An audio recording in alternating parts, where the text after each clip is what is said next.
Welcome to Survive and Thrive. I'm Jason Jancy. In this webinar, we're going to discuss 7 critical moves you can take to deliver faster and more reliably in tough times. And we've certainly seen some tough times in the industry lately. To begin with, reliable delivery is not just a nice to have. It's a critical survival skill, especially when your ability to earn revenue is tied to how quickly and how effectively you can deliver your product. Now let's start with the brutal truth. In tough times, even good plans break down. And not because the ideas were bad or the people weren't working hard, but because the system itself couldn't hold under pressure. Why does that happen? Well, you're trying to do too much with too little. This is the most common trap I see. The scope of work stays wide, but the team is half the size. Or the team hasn't changed, but the scope is ballooned. And instead of narrowing focus, leaders try to squeeze everything in. As a result, teams are overextended and nothing gets finished cleanly. It's not a lack of effort, it's a lack of capacity realism. You don't have time to stop and replan. When things are moving fast or falling apart, it feels like there's no time to pause and recalibrate. But without a moment to reset, the team just keeps charging forward, often on the wrong priorities, with the wrong resourcing, toward a deadline that no longer reflects reality. Execution becomes reactive, not structured. And you've seen this. Fire drills, last-minute changes, half-finished pivots. Instead of following a plan, the team is constantly reacting to new requests, to shifting needs, to leadership uncertainty. Execution turns into firefighting, not follow-through. Priorities blur, and decision-making stalls. When everything feels urgent, nothing gets done. You hear people say, "What's the latest on that feature?" Or, "I thought we paused that." And leadership ends up debating the same decisions again and again because there's no clear line between what's in, what's out, and what's next. Leadership shifts from guidance to firefighting. This is where things start to break down at the top. Instead of steering the ship, leaders are putting out fires. Decisions are reactive, teams are left without clear direction, and every day starts to feel like crisis management. Teams burn out, not because they're lazy, but because the system itself is broken. And this one hits hard. Most teams want to succeed. They're not burning out because they aren't committed. They're burning out because the work is fragmented, priorities keep shifting, and they never get the satisfaction of seeing progress stick. It's exhausting, and it's entirely preventable.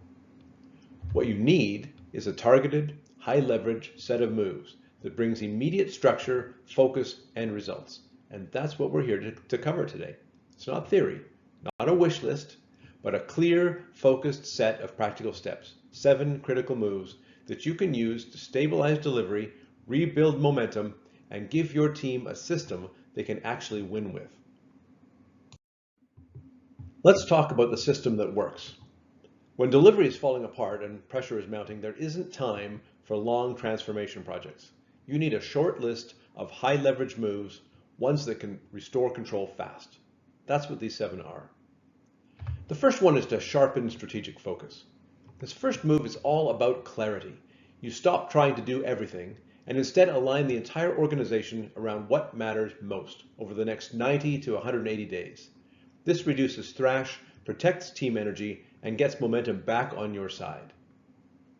The next is to greenlight only what you can actually deliver. Once you know your priorities, you have to defend them. That means saying no to work that doesn't meet your criteria for impact, feasibility, and available capacity. It's not about killing ideas, it's about sequencing them so you don't overload the system. And then build a ruthlessly realistic roadmap. You need to turn those priorities into a delivery plan that actually reflects how your organization operates. Not a wishful list of goals, but a clear, sequenced, time-bound roadmap that you can realistically execute with the team that you have today. And then rebalance teams around capacity, not just hope. Here you go from theoretical plans to actual resourcing. You make sure each initiative is staffed with people who are available, not just assigned. You stop stretching individuals across too many priorities and start matching people to work in a way that's sustainable. Then install weekly progress and risk reviews. With execution underway, you build visibility. You create a rhythm that surfaces progress, flags risks early, and gives leadership a cockpit view of delivery, so you can steer, not guess. And no more hope it all works out. Then create a leadership operating rhythm. This is where leadership stops reacting and starts leading together. You get decision cadence, you get change control, roadmap reviews, all on the calendar so that leaders can stay synced and the rest of the organization isn't whipsawed by misalignment. And then use the delivery momentum to rebuild trust and revenue. So finally, when the system starts producing wins, you don't keep them quiet. You use that delivery momentum to rebuild confidence with your team, with your stakeholders, and with your customers. You make visible progress the foundation of your turnaround. These 7 moves are simple, but they're powerful. Each one solves a different failure point, and together they create a system that can survive pressure, adapt fast, and deliver what matters. Now we're going to talk about these through the lens of a number of well-known franchises in the industry. This will be a little walk down memory lane for many of you, although hopefully from a perspective you hadn't previously considered. We'll see what lessons we can derive to give us insight into how to handle our current affairs. You ready? Let's dig into the first move. In the mid-2000s, Obsidian Entertainment was a name every RPG fan respected. Formed by veterans of Black Isle Studios, they had shipped some of the most beloved narrative RPGs of the era. Knights of the Old Republic 2, Neverwinter Nights 2, Fallout New Vegas. Their reputation for deep storytelling and complex worlds was ironclad. But by 2012, they faced a crisis that nearly killed the company. The documented facts are stark. Microsoft canceled their major project Stormlands in early 2012, eliminating a critical funding stream and forcing mass layoffs. The studio was left scrambling, with their financial future suddenly uncertain. What we know for certain is that Obsidian made a pivotal decision during this period. Rather than chase multiple opportunities, they committed fully to a single project, Project Eternity, a return to their roots with a classic isometric RPG in the spirit of Baldur's Gate. And the results speak for themselves. Their Kickstarter campaign raised over $4.3 million, including PayPal donations, setting a new record for video game crowdfunding at the time. That success provided the lifeline they needed. Pillars of Eternity shipped successfully, followed by Tyranny and Pillars 2. The studio not only survived but thrived, eventually being acquired by Xbox Game Studios in 2018. Now, while we don't have detailed accounts of Obsidian's internal decision-making process during the crisis, the pattern suggests something important about how strategic focus works under pressure. The documented timeline implies that rather than spreading thin across multiple pitches and possibilities, they made a concentrated bet on what they knew best. Whether this was a calculated strategic choice or simply necessity forcing their hand, the principle remains valuable. When resources are limited, focus becomes critical. Consider what might have happened if they'd continued pursuing multiple projects simultaneously. Divided attention could have meant none of their efforts reached the quality threshold needed for success. The Kickstarter campaign, which required a clear, compelling vision, might not have resonated as strongly with backers. This pattern, crisis forcing focus and focus enabling breakthrough, this pattern appears in many successful turnaround stories. The specific mechanisms may vary, but the underlying principle is consistent. When you can't do everything, doing one thing exceptionally well often outperforms doing many things adequately. What's particularly instructive about Obsidian's situation is how external constraints, like the canceled project and limited resources, may have actually enabled strategic clarity. Sometimes the best strategic decisions aren't made in boardrooms with unlimited options, but in moments when survival depends on making the right choice. The broader lesson isn't necessarily about Obsidian's specific internal processes, which remain largely undocumented, but about how successful teams respond when they're forced to prioritize. The companies that emerge stronger from crisis often share this characteristic. They align their limited resources behind their strongest capabilities rather than hedging across multiple possibilities.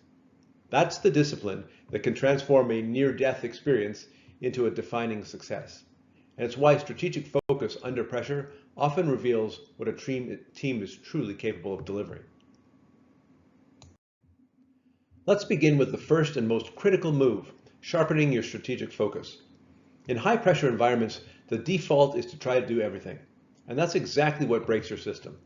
This move is about cutting through the noise so your team can actually finish what matters. Focus is your first and most powerful lever. When teams are stretched thin, focus is the fastest way to reclaim control. Not tools, not process, just deciding what matters and clearing the runway to do it. If you only made this one change, you'd already see a lift in velocity, morale, and outcomes. Rebuilding momentum starts with knowing what matters the most. Momentum doesn't come from effort, it comes from clarity. You need to be able to point to 3 things, maybe 4, and say, this is the work that moves the business forward right now. And until that's clear, everything else is just motion. Now here's how to sharpen strategic focus. Let's walk through the 4 steps that actually sharpen this. These aren't theory, these are battle tested. The first one is clarify the business critical objectives. Start by asking, what must be true in the next 90 to 180 days for this company to survive, stabilize, or grow? That could be launching a monetizable feature, hitting a funding milestone, or keeping a key client. Whatever it is, make it specific, time-bound, and essential. Audit everything currently in flight. Lay it all out. What's in motion right now? Projects, features, migrations, experiments. You can't make good decisions until you see what your teams are actually working on and how that stacks up against the critical objectives. And make the hard calls together. This is the uncomfortable part. You sit down with your core leadership team and you call it. What's staying, what's paused, and what's off the table. This is where leadership alignment really gets tested, but it's also where your execution starts to heal. And then communicate the strategic priorities organization-wide. Because once the decisions are made, you don't keep them in a deck. You tell the team clearly, visibly. You say, here's what matters now. Here's what we're pausing, and here's why. You're not just giving direction, you're freeing people from the stress of scattered effort.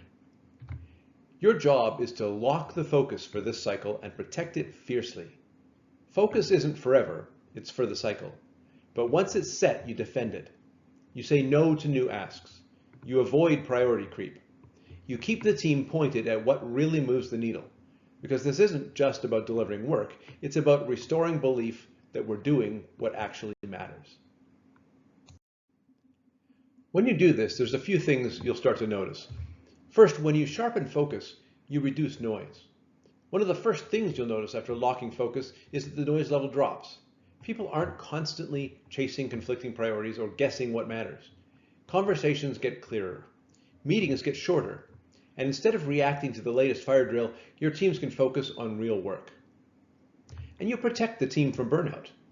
Burnout isn't caused by hard work. It's caused by wasted work, by thrashing on things that don't go anywhere. When focus is clear, people stop splitting their energy across 5 initiatives and instead give their best effort to the one that really matters. That shift alone can give people a breath of relief. And you start finishing what you start. This is where it gets fun again. Instead of a backlog full of half-done ideas and in-progress forever projects, you begin to finish. You close loops. You ship value.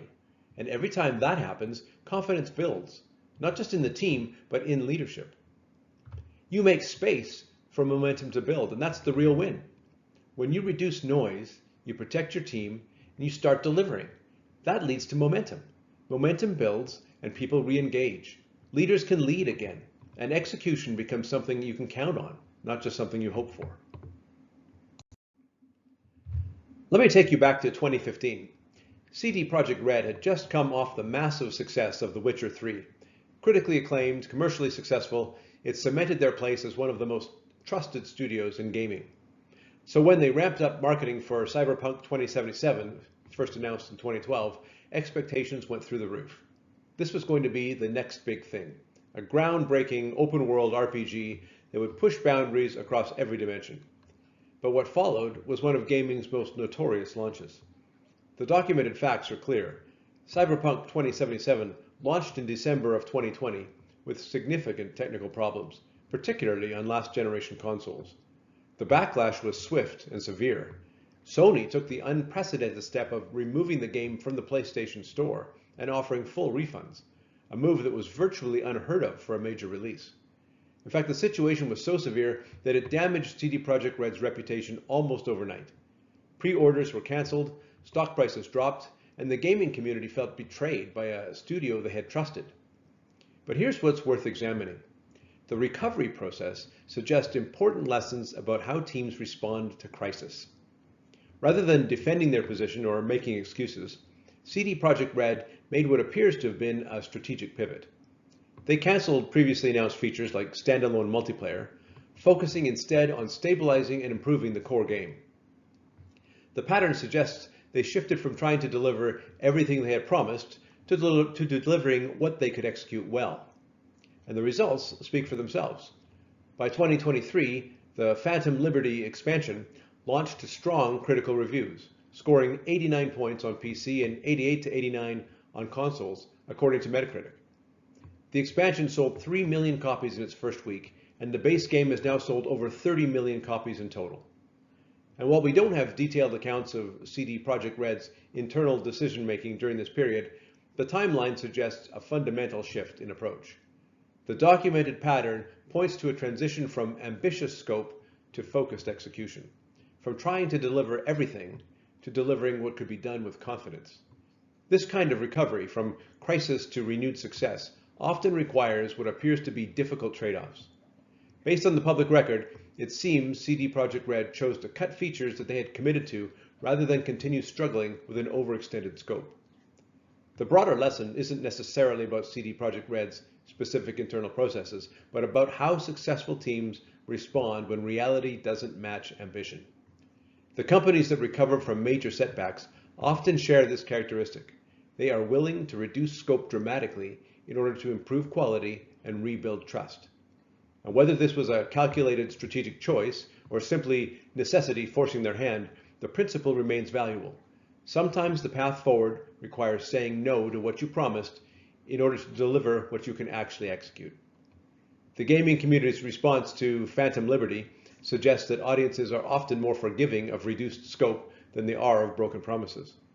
Trust, once lost, can be rebuilt, but typically only through consistent delivery rather than renewed promises. And that's the discipline that can transform a reputation, a damaging crisis into a comeback story, and why focused execution often matters more than ambitious vision when trust is on the line. Move 2, greenlight only what you can deliver. Protect the plan, filter for impact, and commit with confidence. Once you've sharpened your focus, your next threat isn't distraction, it's leakage. New requests, new ideas, just one more thing, conversations. If you don't install a filter, your roadmap will overload again before the quarter is even half over. And that's what Move 2 solves. Saying no is the most strategic thing you can do. As a leader, your job isn't to greenlight everything that sounds good. It's to protect your system from overload. And that means developing the muscle to say no. Not because ideas are bad, but because they're not right for right now. Good ideas are cheap. Execution capacity is not. This is especially important during constraints. Everyone's got ideas. What we lack is the time, energy, and team capacity to execute them all well. A good idea executed too early or without the right support can actually do more damage than waiting. Build a greenlight process that asks key strategic questions of every proposed initiative. This is how you build a lightweight, high-impact greenlight gate, a filter that every new initiative must pass through before being added to the plan. Number 1, is it directly tied to one of our current strategic objectives? If it's not helping you hit one of the business critical objectives that we defined earlier, it's a no. No matter how exciting or how well-intentioned, it doesn't make the cut this cycle. Do we have or can we reallocate the resources to do it well? This is where most teams go wrong. If we say yes to this, who's doing it? Do we have the people? And do they have the bandwidth? We'll figure it out later is not a plan. And then what's the earliest point that this work starts to generate value? If the payoff is 6 months out and we need results in 6 weeks, it might not be a fit for right now. Look for things that create momentum quickly, even if they're smaller in scope. And what is the cost of not doing this? Sometimes the real reason to greenlight something is that not doing it will hurt you. It might block revenue, it might breach a commitment, it might delay another team. Clarify the risk of delay. And then, who is the accountable owner, and are they available? Every initiative needs a clear owner, not a committee and not a placeholder. Someone with the authority, time, and clarity to drive it. If you can't name them, it's not ready. And then clarify what's in versus not now. When you use this filter consistently, the conversation shifts. You're not killing ideas, you're sequencing them. You're giving the team permission to focus without guilt, and you're building a roadmap that people can actually deliver. When you do this, you will start to notice a few things. First, fewer new initiatives will be sneaking in through Slack or hallway conversations. Once the green light process is in place, work stops entering the system sideways. No more surprise initiatives that showed up just because someone asked in a Slack thread, hey, can we do this? Everything gets filtered through the same review process, and that alone reduces chaos significantly. Leaders spend more time supporting execution than debating what should be started. This is a major shift. Instead of constantly relitigating what should or shouldn't be worked on, leaders can focus on clearing blockers, unblocking dependencies, and actually supporting teams. The energy moves from deliberation to delivery. Increase delivery momentum on key priorities. That's a big thing. When fewer things are started, but each one is well resourced and clearly owned, you start finishing faster, and you feel it. Features land, milestones get hit, and the team stops feeling stuck in a state of endless partial progress. More confidence from stakeholders that what you commit to actually gets done. This is when the trust rebuilds. When you say Q3 launch and then Q3 arrives and the launch happens, stakeholders stop questioning timelines. The board, the studio head, your clients, they all start to believe again. A culture shift from more ideas equals more value to better choices equals more value. This is a deep culture change. You move from a place where value is measured in brainstormed ideas to a place where value is measured in delivered outcomes. People stop trying to prove their worth by pitching more and instead focus on executing better.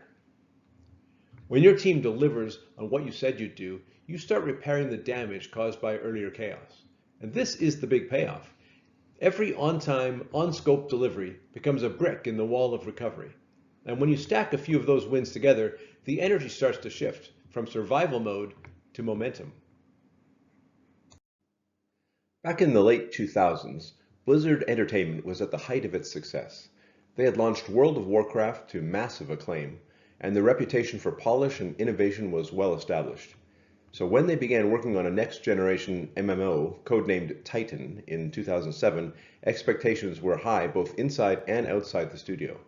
But what happened next offers a powerful lesson in project management and scope discipline. According to reports from Blizzard leadership, Titan was conceived as an ambitious MMO that would push boundaries in multiple directions. The project appeared to have suffered from what many large-scale developments face: expanding scope and shifting priorities. As Overwatch game director Jeff Kaplan later admitted about Titan's state when it was cancelled, "We didn't find the fun. We didn't find the passion." Development continued for 6 years, from 2007 to 2013, and the project was internally cancelled in May of 2013 with an estimated cost of around $80 million over 7 years. The reasons for cancellation, based on Blizzard's own statements, centered on the project's scope growing beyond manageable bounds. Rather than continuing to pour resources into a direction that wasn't working, Blizzard made the difficult decision to cancel the project entirely. And here's where the story gets interesting. Instead of considering Titan a total loss, Blizzard took a different approach. About 40 members of the Titan team were able to repurpose various elements, assets, and ideas from the cancelled MMO to create something entirely new: Overwatch. This pivot represented a fundamental shift in approach. Where Titan had been an expansive, boundary-pushing MMO with multiple complex systems, Overwatch became a focused, team-based shooter with clear, defined gameplay loops. The new project had clearer constraints, more defined scope, and crucially, a path to completion. Overwatch launched in 2016 to both critical and commercial success, and it became one of Blizzard's most successful new franchises.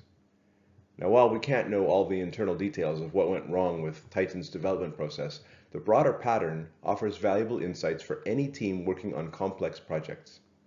Even the most talented teams with substantial resources can struggle when project scope lacks clear boundaries. Success isn't just about having great ideas. It's about having a structured approach to implementing them. And the contrast between Titan's years-long development cycle and Overwatch's more focused development suggests that constraint itself can be a creative force. By narrowing scope and clarifying objectives, teams can often move faster and with greater confidence. Blizzard's willingness to cancel Titan rather than continue pouring resources into a troubled project and then to salvage what worked for a new direction shows the value of recognizing when to pivot rather than persist. The Titan to Overwatch story illustrates that even experienced teams need structured approaches to complex projects. Roadmaps aren't just planning documents, they're operational tools that help teams maintain focus, measure progress, and make informed decisions about scope and priorities. And whether you're building software, launching a product, or managing any complex initiative, the core lesson remains. Success comes not just from ambitious vision, but from the discipline to sequence that vision into achievable, measurable steps. That's what effective road mapping is about, creating a framework that guides teams from concept to completion with enough structure to maintain momentum and enough flexibility to adapt when circumstances change. Move 3. Build a ruthlessly realistic roadmap. Plan around reality, sequence for clarity, and deliver what you commit. So you've set focus. You've filtered the noise. Now it's time to turn those decisions into a plan. And here's the key. Your roadmap isn't a dream, it's an operating system. If it doesn't reflect how your org actually functions, it's not really a roadmap, it's a liability. Your plan is only as strong as your calendar. Now it's easy to write a list of priorities. It's harder to map them to real time. The calendar is where intention meets reality. If your roadmap doesn't hold up when mapped week by week or quarter by quarter, it won't hold up in execution either. Most roadmaps break under pressure. And we've all seen this. A beautiful roadmap on a slide that collapses in 3 weeks. Why? Because it assumed infinite bandwidth, ignored dependencies, or it skipped sequencing. In high pressure environments, those mistakes aren't just cosmetic, they're actually quite lethal. Build a roadmap that you can actually deliver. Now let's walk through the 6 things that turn a roadmap from fragile to functional, and especially when conditions are tight. First, start with what's in and when it's needed. Don't start with what's possible. Start with what's critical and when it has to land. Is there a partner commitment? Is there a monetization window? Is there a funding milestone? Work backward from those anchors. And then sequence, don't stack. This one's huge. When everything is priority 1, nothing finishes. You don't need to cancel good work, but you do need to decide which comes first. Sequence your initiatives so people can actually focus and finish. And then pressure test with capacity. Lay the roadmap over real capacity. Do you have the engineers, the QA support, the leadership attention? Too many roadmaps assume capacity instead of validating it. That's how you end up with stalled initiatives and missed dates. Make change explicit and manageable. Because your plan will change. What matters is how you manage it. Set rules for what counts as a meaningful change, and then create a review cadence to handle it. Change should be deliberate, not chaotic. Show it visually. Lists don't drive alignment, but visuals do. Create a roadmap view with swim lanes, columns, whatever works that shows what's now, what's next, and what comes later. That way everyone sees the plan and can defend it. And create some slack to absorb uncertainty. No roadmap should be packed wall to wall.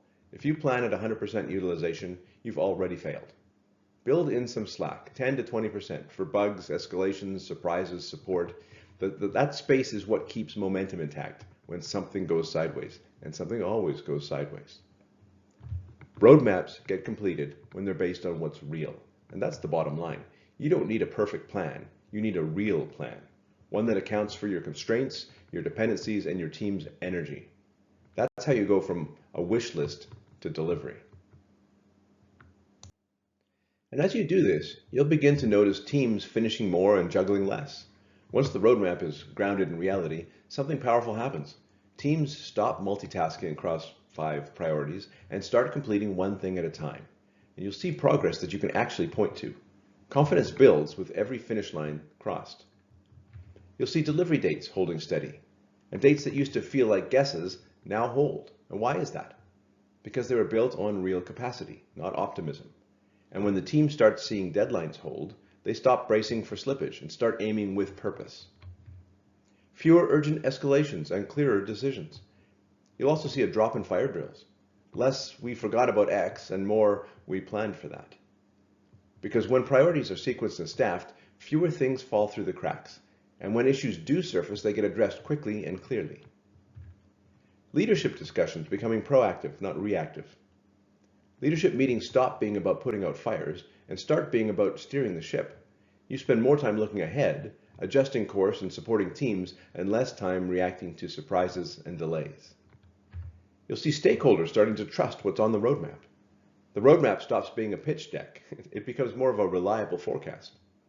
Stakeholders, whether that's a publisher, board member, cross-functional peer, they see that what you say you'll do actually gets done. And your team starts to believe again, in the plan, in the leadership, and in themselves. And that's the real payoff. When the plan is real, the work is doable, and wins start stacking up, your team starts to believe again. They believe in the roadmap. They believe in leadership. And maybe most importantly, they believe in their own ability to deliver.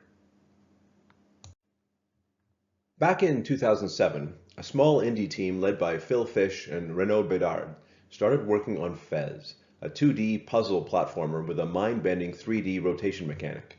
Phil Fish had found programmer Renaud Bedard on DeviantArt as the first person to apply when he was looking for collaborators. A few animators and other collaborators joined along the way, but the core stayed small. The vision, though, was huge. They wanted to make something innovative, beautiful, and polished enough to sit beside AAA games. And over the next 5 years, they poured everything into it. But as the game evolved, the development became troubled. Phil Fish later admitted that his own perfectionism protracted the development, and that he lost perspective over time about how good the game really was. What started as a focused effort stretched across years of constant iteration and refinement. The team faced the classic indie challenge, big ambitions with limited resources and structure. They weren't just running out of time, they were struggling to maintain clarity about what they were actually building. But they persevered through the difficulties, and after 5 intense years of development, Fez finally launched in April 2012. And here's what happened. It sold 200,000 copies during its first year of Xbox Live Arcade exclusivity. By the end of 2013, it had sold over 1 million copies, an extraordinary feat for such a niche and experimental indie title. More importantly, it shipped with quality. The game wasn't just complete, it was celebrated. That small team, despite all the challenges, pulled it off. Now, we can't know all the internal details of how Polytron managed their development process, but the broader pattern offers valuable insights for any team working on ambitious projects with limited resources. What matters most isn't just the size of your team, it's how clearly you align your workload so that what your team can realistically carry is considered. When scope and ambition exceed your team's capacity, you face a choice. Find ways to match what you're building to what you can actually deliver, or risk getting stuck in endless iteration. Now, your roadmap might be solid, but it only matters if you actually have the people to deliver it. If your team is stretched thin, or split across too many things, or operating without clear focus, you'll lose speed, you'll lose quality, you'll lose energy. Burnout creeps in and momentum slips. The lesson from Fez isn't about any specific management technique, it's about the fundamental need to balance ambition with reality. Now, whether that means adjusting scope, refocusing priorities, or finding ways to work more efficiently, successful teams find ways to align their vision with their actual capacity. And that's what got Fez over the finish line after 5 challenging years. And that's a principle that applies whether you're building software, launching a product, or managing any complex initiative. When you ruthlessly rebalance around real capacity, you tighten roles, trim excess, and focus the core, you take back control of delivery. You stop depending on hope and start delivering with clarity and control. Move 4. Rebalance teams around capacity, not hope. Put the right people on the right work and protect delivery by matching teams to reality. You've built the right roadmap, but here's where most plans quietly fail. They assume people are available who aren't. Execution doesn't break down because of bad strategy. It breaks because of invisible overload. That's what Move 4 is designed to fix. Capacity is the hidden killer of roadmaps. You might have a well-sequenced plan, but if your key people are already at 120% capacity or split across 3 different initiatives, it doesn't matter. The roadmap is already broken. You just don't know it yet. Rebalancing starts with visibility.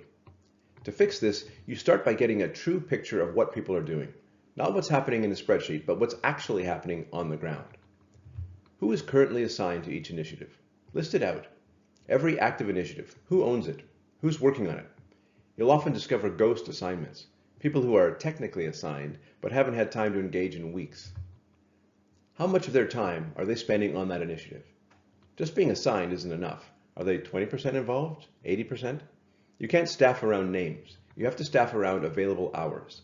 And this is where partial allocations create the illusion of coverage but lead to missed delivery. What else are they responsible for day to day? Don't forget the hidden workload. Maintenance, support, meetings, live ops. These often eat up 30 to 50% of someone's capacity, and they rarely show up on the roadmap. Make the hard decisions about what gets restaffed, deferred, or stopped. Once you see the picture, some hard calls need to be made.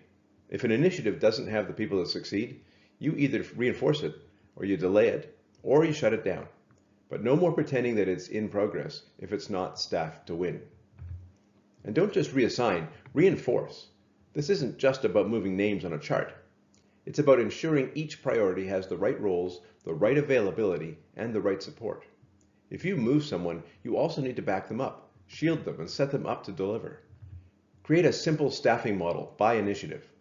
And this is a practical step. List initiatives down one side and key roles across the top. Product, engineering, QA, design, support, and then mark where each role is staffed, partial, or missing. That view will tell you more than any status report. Reinforce the message. We are here to staff so that we can win. And finally, say it out loud. Your organization needs to hear this. We're not spreading people thin anymore. We're committing to fewer things and we're staffing them to succeed. That message alone can reset morale. When you do this, you'll begin to notice teams stop context switching between conflicting priorities. This is one of the biggest unlocks. Instead of jumping between 3 half-baked initiatives, your teams can stay in flow, working deeply and delivering steadily, getting traction without distraction. You'll feel the difference almost immediately. Key initiatives will pick up speed and visibility.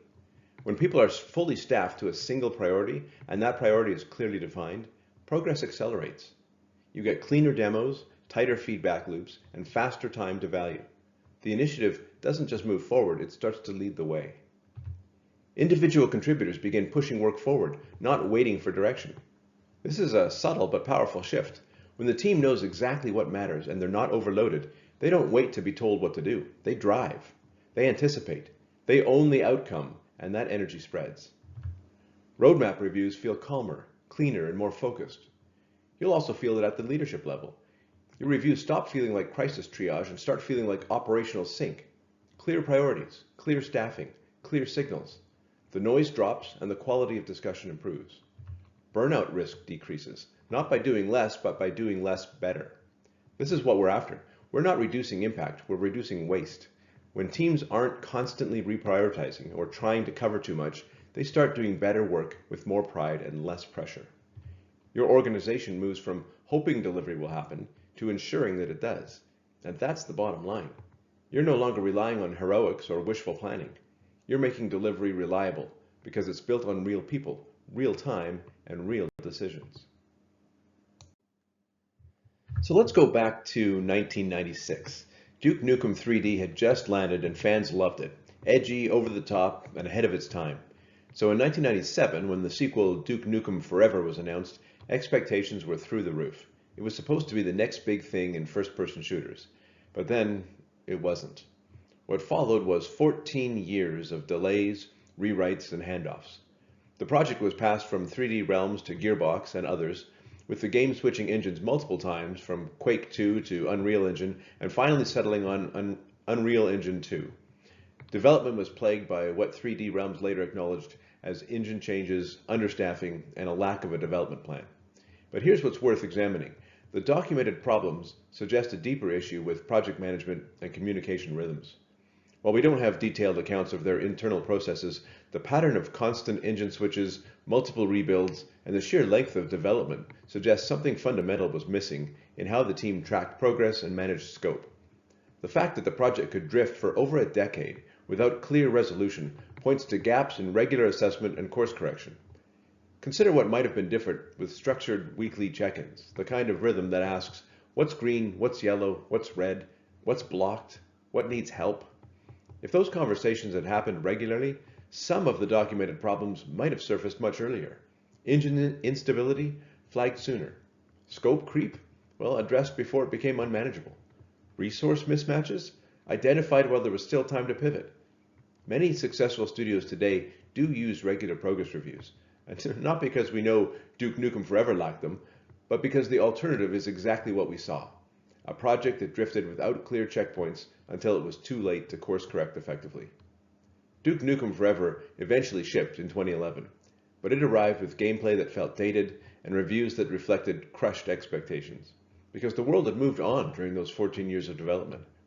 The broader lesson here isn't about Duke Nukem Forever, but about what happens when projects lack regular rhythms of assessment and adjustment. Without consistent checkpoints, even talented teams can lose track of reality. Problems compound in silence, progress becomes invisible, and momentum stalls. The teams that avoid this pattern, whether in gaming or other industries, tend to share one thing. They build in lightweight, regular reviews that keep everyone anchored to what's actually happening, not what they hope is happening. That's the discipline that prevents projects from disappearing into development limbo for years and helps teams deliver with confidence instead of just crossing their fingers and hoping for the best. Move 5. Install weekly progress and risk reviews. Catch problems early. Create momentum. Replace hope with visibility. So far we've talked about focus, filtering, planning, and staffing. But all of that still runs on hope unless you install a rhythm that brings real visibility into how things are going. And that's what this move does. Progress visibility is the ultimate antidote to chaos. When you can't see progress clearly, you don't manage it, you guess. And when you're guessing, you miss the early signs of slippage. Weekly reviews make progress visible, so you can steer in real time, not just react after the fact. Don't confuse activity with progress. Just because people are busy doesn't mean the work is moving forward. In fact, busyness often hides drift. This is your opportunity to shift the mindset from how hard are we working to what are we actually delivering. Build a system where progress becomes visible and actionable. Let's talk about what this system looks like. It's not a dashboard, it's a cadence, a structured review that surfaces the truth and creates space for support and decision making. Start with a weekly initiative review. Block 30 to 60 minutes every week. You're not reviewing tasks, you're reviewing initiatives. Is this work where it needs to be? Are we ahead, behind, or blocked? Use red, yellow, green to drive focus. It's simple but powerful. Green means on track. Yellow means at risk. Red means we're off track. Only yellow and red get airtime. This keeps the meeting fast and focused, right where it's needed. Make risks a standing agenda item. Don't wait for someone to flag a crisis. Ask every week, what's changed? What risks are emerging? And what's the plan to address them?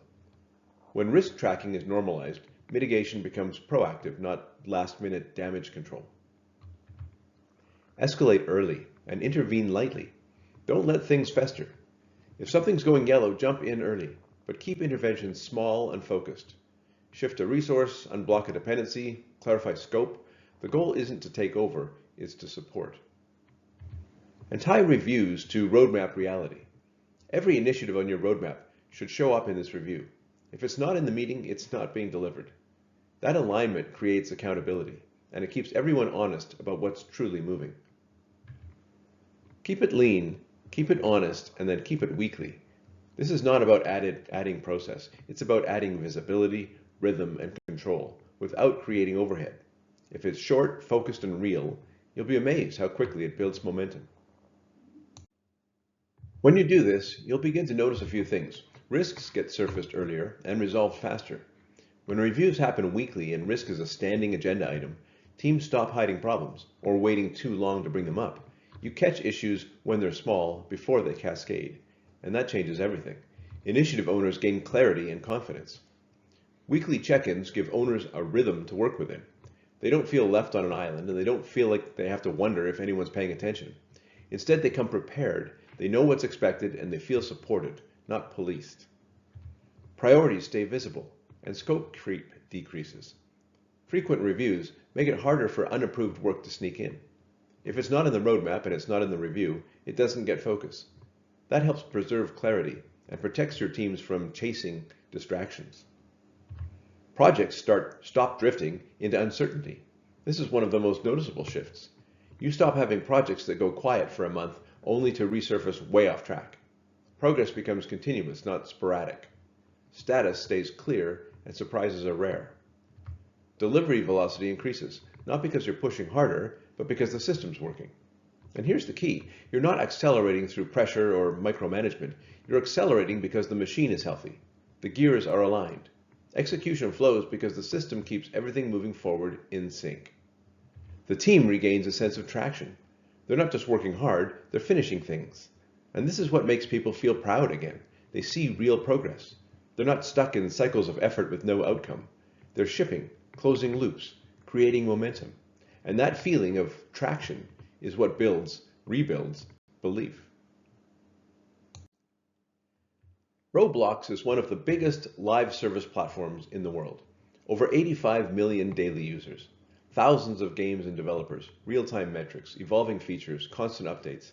And with all that scale comes complexity across teams, time zones, priorities.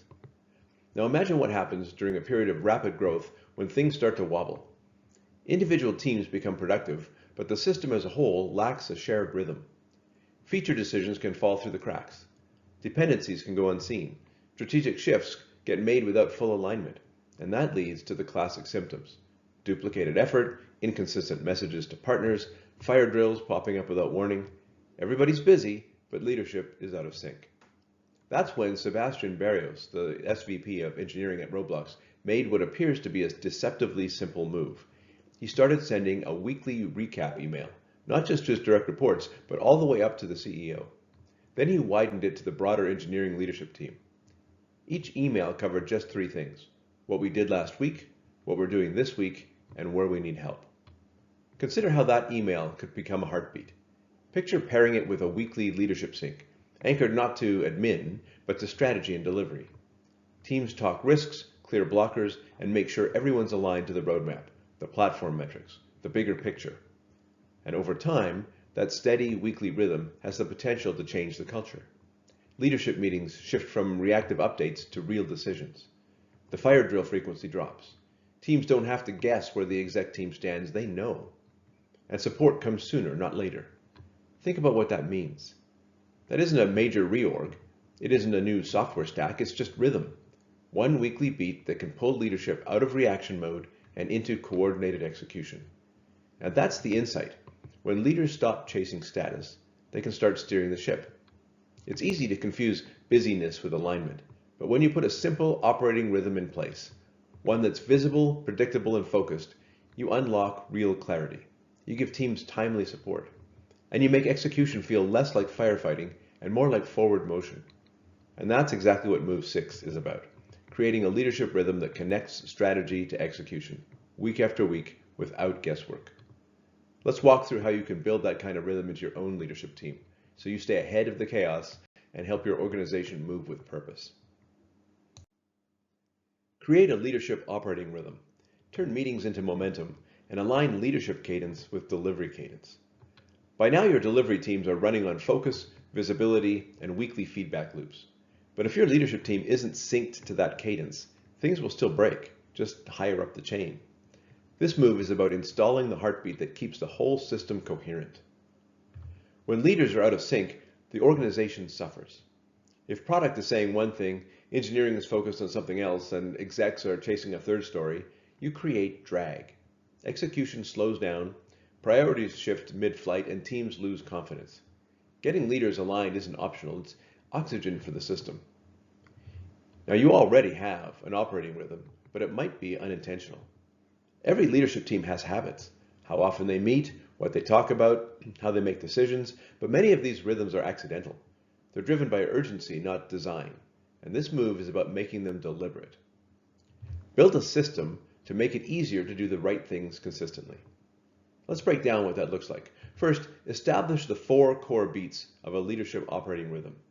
You need 4 types of meetings: tactical syncs, which are weekly, tied to initiative reviews; strategic reviews, which are monthly or bi-monthly zoom outs; change control checkpoints so that new ideas don't sneak in sideways, and quarterly planning cycles to revalidate focus and to reset direction. Then get it on the calendar and make it a permanent thing. These shouldn't be ad hoc. Book them now for the whole quarter. Make them recurring. Make them sacred. A good rhythm reduces decision fatigue and creates a sense of calm predictability. Use a shared leadership dashboard. Every meeting should anchor around the same shared source of truth: red, yellow, green statuses, key risks, open decisions, and resourcing gaps. It doesn't need to be fancy, but it needs to be current and visible. And clarify ownership for every operating cadence. Who owns the weekly sync? Who updates the dashboard? Who tracks actions? Ownership makes sure the rhythm doesn't fall apart after 3 weeks. Make decisions visible and sticky. Document the decisions and summarize outcomes. Assign owners. This avoids the "I thought we agreed" moments that sap energy and trust. Reduce escalation lag. Your cadence should make it easy for teams to escalate and easy for leaders to respond without creating chaos. No more surprise fire drills because the system didn't catch a problem in time. Make it boring intentionally. If you're doing this right, your leadership rhythm will feel almost boring. That's the goal. Not dramatic, not reactive, just structured, reliable, and incredibly effective. Boring is what allows the rest of the org to run fast. When you do this, you'll notice that leaders are no longer surprised by delivery delays. They're managing them early. When your cadence is working, delays don't blindside you anymore. They show up as signals in a weekly review or a strategic checkpoint, and you have space to adjust. That's a huge shift from reaction to regulation. Fewer meetings get scheduled ad hoc because the right ones already exist. This is one of the underrated benefits. Instead of filling the calendar with last-minute syncs, leadership starts using standing meetings for what they're meant for: real coordination, timely decisions, and shared accountability. Less noise and more signal. Cross-functional coordination improves because now product, engineering, QA, and ops, they're all plugged into the same rhythm. They're seeing the same dashboard, operating on the same milestones, and solving problems together instead of in silos. Strategic focus stays intact longer. The longer you maintain rhythm at the top, the less likely it is that your teams get pulled into distractions. The plan holds, not because it's rigid, but because you're actively managing the system that holds it together. Teams feel supported, not micromanaged. And this is a big one. You're not breathing down their necks. You've built structure and cadence so they can execute with clarity. The role of leadership becomes one of support, unblocker, navigator, not enforcer. And you shift from fighting fires to driving forward. This is the moment where you feel the turn. The org isn't constantly reacting. It's moving, confidently, predictably, intentionally. You've gone from firefighting to forward driving. Epic Games had been around for years. They were known for the Unreal Engine, and they were known for technical excellence.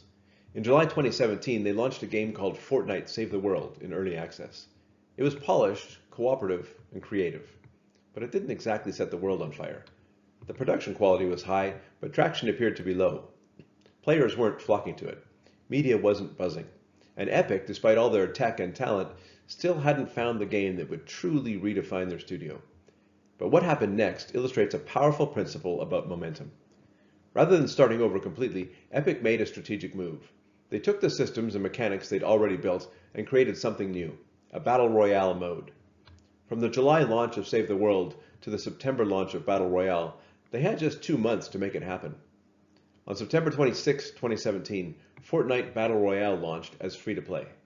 It had all the right ingredients: fast-paced combat, addictive gameplay loop, fun cosmetics, and most importantly, a roadmap for rapid visible updates, limited time events, seasonal content, a constant drumbeat of new, and everything changed. Within 2 weeks, Fortnite Battle Royale had over 10 million players. Within months, it was generating hundreds of millions in revenue. By 2019, Fortnite had generated over $9 billion in just 2 years. Not from a new engine, not from a 5-year rebuild, but from what appears to be a well-timed pivot and a steady rhythm of delivery. Epic didn't just launch a hit, they demonstrated something powerful about momentum. They showed the world, and likely their own teams, that they could move fast and still deliver with quality. The community exploded with energy. And that's the real story here. Momentum isn't just a morale boost. It's leverage. It rebuilds trust. It changes perception. It flips the conversation from can they deliver to what's next. Epic didn't rely on one big launch. They built what appears to be a system, a cadence of visible player-facing progress. Each season, each drop, each event became another signal. We're here, we're moving, and we're not slowing down. And that's the real power of delivery. Not just the spike, but the consistency that follows. So what turned Fortnite into a phenomenon wasn't just the idea, it was the execution, and then the repetition. And that's exactly what Move 7 is all about. Because trust doesn't come from planning slides or promises. It comes from progress that people can see.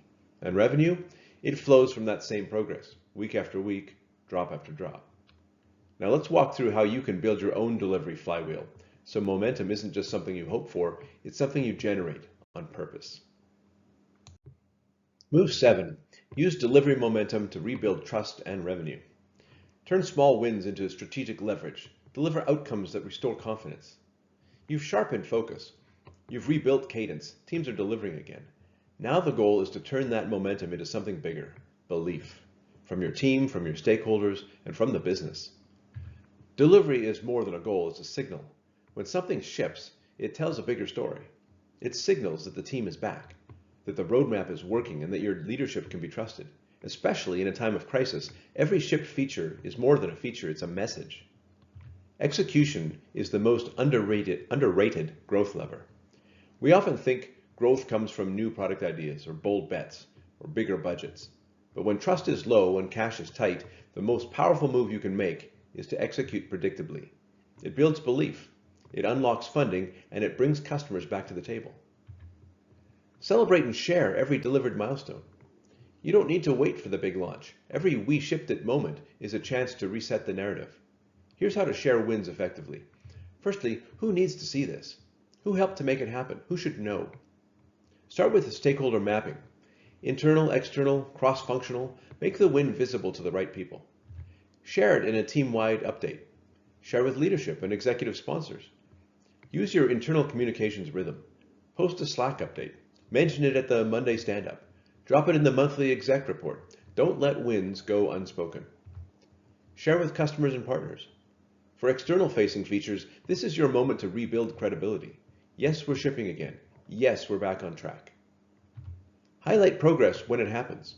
Don't wait for quarterly recaps. Momentum compounds when it's visible. Make it part of the culture to acknowledge and build on each step forward.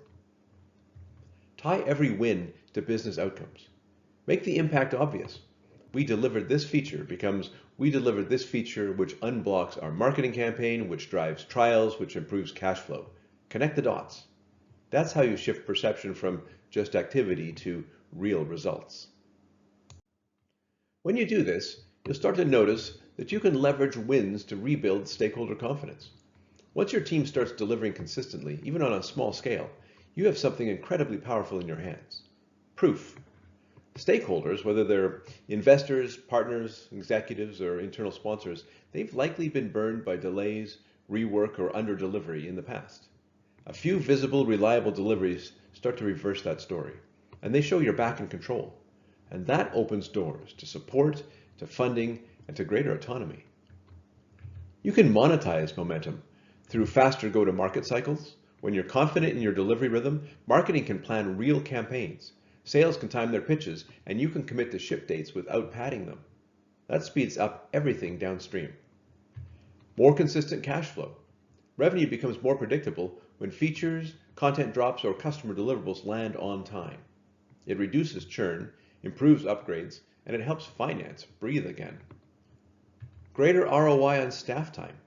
Every hour your team spends starts generating real value instead of being lost to context switching, rework, or dead projects. It's not just that people are working hard, it's that the work is now moving the business forward.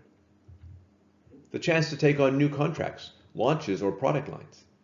Once you prove that you can execute reliably, your capacity to take on new strategic bets increases because leadership knows you'll deliver, and that is where growth restarts. You give the team the win they deserve. And let's not underestimate this. After months of chaos, missed goals, or even layoffs, Your team is likely exhausted, and not just from the workload, but from the emotional drag of feeling like effort doesn't equal progress. When you finally deliver something meaningful, on time, without scrambling, and with alignment, that's not just a business win, it's a morale reset. People start to believe again. Execution builds belief, and belief is what fuels retention, recruitment, and resilience. In the end, this is what the whole system is about, belief. If your team believes the plan is real, the leadership is competent, and the work matters, they'll stay, they'll perform, they'll rebuild with you. You don't get that belief from a pep talk. You get it from delivering. When the pressure is on, discipline becomes a lifeline. When everything's going well, discipline looks optional, but in a crunch, it becomes your only real advantage. It's not about being rigid, it's about having a system that absorbs chaos and turns it into progress. And that's exactly what the 7 moves are designed to do. Deliver faster without chaos. When priorities are clear, intake is controlled, and roadmaps are real, you don't need to push harder. You just need to stop thrashing. The result is speed without drama, not accidental success, repeatable success. Make the most of the team you still have. You might not be hiring, and you might have fewer resources than you did last year, but by aligning the team to the right work at the right time and removing the noise, you make space for them to do their best work. This isn't about adding pressure, it's about removing the friction that's been slowing them down. Rebuild credibility with stakeholders. When stakeholders start to see that what you say will happen does happen, something changes. They shift from skeptical oversight to proactive support, from second guessing to sponsorship. And that's how you earn the room to grow again. Strengthen internal confidence. One of the hardest things to restore after missed goals or failed launches is confidence. But the fastest way to get it back is to help your team deliver something meaningful and see it land. Confidence doesn't come from talking about vision. It comes from executing on it. Restore the operational health needed to stabilize and grow. None of this works if your systems are held together by heroic effort. These 7 moves are not silver bullets, but applied with discipline, they create the foundation of operational health, the kind you can scale, the kind that lets you sleep at night. You don't have to fix everything at once, but you do need to move on what matters. And now you know exactly where to start. So if you're thinking, well, this is what we need, but I'm not sure where to start, we've got you. First, if you haven't already done this, grab the free companion guide at techleaderadvance.com. It recaps all 7 moves, walks through the core ideas from today's session, and gives you some tactical tools to take back to your team. Second, if you're in the middle of the storm right now, or just need a second set of eyes, we're offering a free confidential strategy session to any team that needs help figuring this out. There's no pitch, there's no pressure, no sales script, just a real conversation about what you're facing and a few practical steps you can take to stabilize and move forward. You can reach out to me directly through the contact page at techleaderadvance.com or just drop me a DM on LinkedIn. Whether you're working on getting things back on track or building the systems to scale, we're here to help. Thanks again for being here. Let's help your team not just survive, but truly thrive.